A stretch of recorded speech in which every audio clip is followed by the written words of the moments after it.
une position et puis les juges impèrent de se tenir une position contraire. Monsieur, la CENI que nous avons aujourd'hui, où il n'y a pas le nom des parents, peut-être que c'est cette CENI qui nous donne ces 2 millions de personnes, en tout cas que nous avons constaté sur la liste provisoire 2023, où il n'y a pas de mention des parents, mais c'est votre travail. À quelques mois des élections présidentielles en Côte d'Ivoire, la situation politique ivoirienne est en crispation. Les débats politiques sont houleux entre les acteurs politiques. Aujourd'hui, je vous invite à suivre un débat qui vous laissera certainement sur votre faim. Un débat entre les acteurs politiques qui porte sur des questions sensibles liées à l'élection présidentielle 2025. Notamment la révision de la liste électorale pour le compte de l'année 2025 et l'audit de la dite liste proposée par les partis de l'opposition mais refusée par le parti au pouvoir et la commission électorale indépendante. Suivez ce débat jusqu'à la fin. Madame, moi j'ai peur en fait. Parce que quand on écoute le RHDP, en fait, les jours pairs, on s'attache à la loi. Les jours impairs, on louvoie avec la loi. Mais M. Doumbia a dit ici qu'ils sont allés dans leur séminaire et ils ont convenu de faire la révision de la liste électorale tous les 2 ans. Mais vous êtes ultra majoritaire à l'Assemblée nationale. Pourquoi vous ne l'avez pas fait? Passer le code électoral. Pourquoi vous n'avez pas demandé à M. Ouattara, qui est le président de votre parti et qui est aussi président de la République, de modifier le code électoral par ordonnance comme il a l'habitude de le faire? Vous ne l'avez pas fait.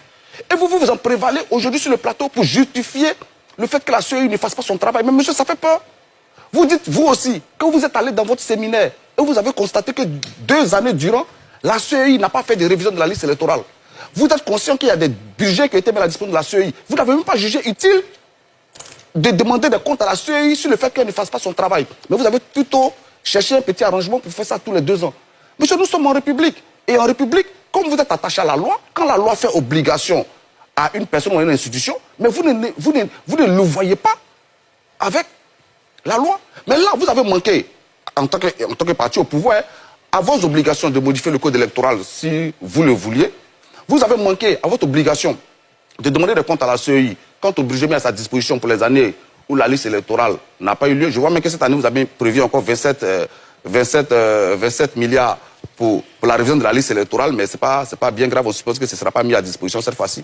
Donc, monsieur, nous disons que on ne peut pas laisser dire que les partis politiques ont convenu de ne pas faire la révision de la liste électorale.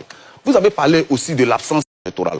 Vous avez parlé aussi de l'absence de la mention des parents sur la CENI. Mais qui a fait cette CENI, monsieur?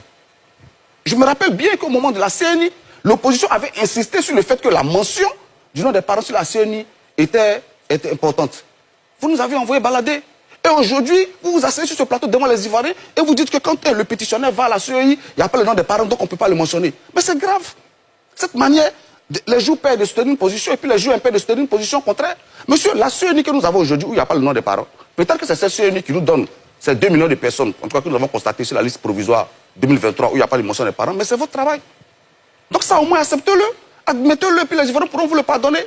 Mais vous ne pouvez pas vous défausser tout le temps. Monsieur, quand vous dites que on va à une révision de la liste électorale. Et on a près de la...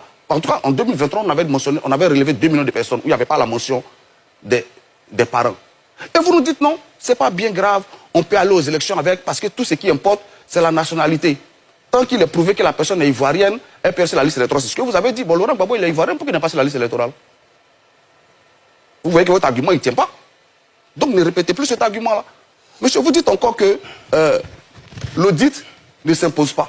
Mais l'audit s'impose, l'audit intervient lorsqu'il y a un déficit de confiance entre les acteurs.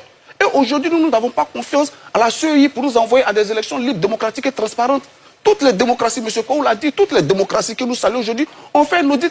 Qu'est-ce que le RHDP perd si on fait un audit de la liste électorale? Parce que l'audit ne consiste pas justement à retirer les militants du RHDP de la liste électorale. Il ne consiste pas à rajouter le nom de certaines personnes. L'audit concerne... il s'agit simplement de regarder quelles sont les personnes qui méritent d'être sur la liste électorale. Quel est le problème qu'un audit de la liste électorale pose à un parti politique comme le RHDP? Qu'est-ce que vous avez avec la transparence? Et moi, j'ai du mal à comprendre. En principe, on devrait, tous les acteurs politiques, on devrait tous s'entendre pour faire un audit de la liste électorale. Parce que si vous dites que nous, le PPACI, on n'a pas inscrit des gens frauduleusement sur la liste électorale, quelle assurance vous avez à ce niveau-là? Terminé, Fabrice. Peut-être qu'on l'a fait, mais l'audit pourrait vous permettre, vous aussi, de sortir les gens que nous, on aurait pu introduit de manière frauduleuse. Donc, monsieur, je pense qu'il est temps. Alors, si vous avez aimé cette partie du débat, n'hésitez pas à vous abonner et à liker pour ne pas manquer les prochaines vidéos. Merci et à bientôt.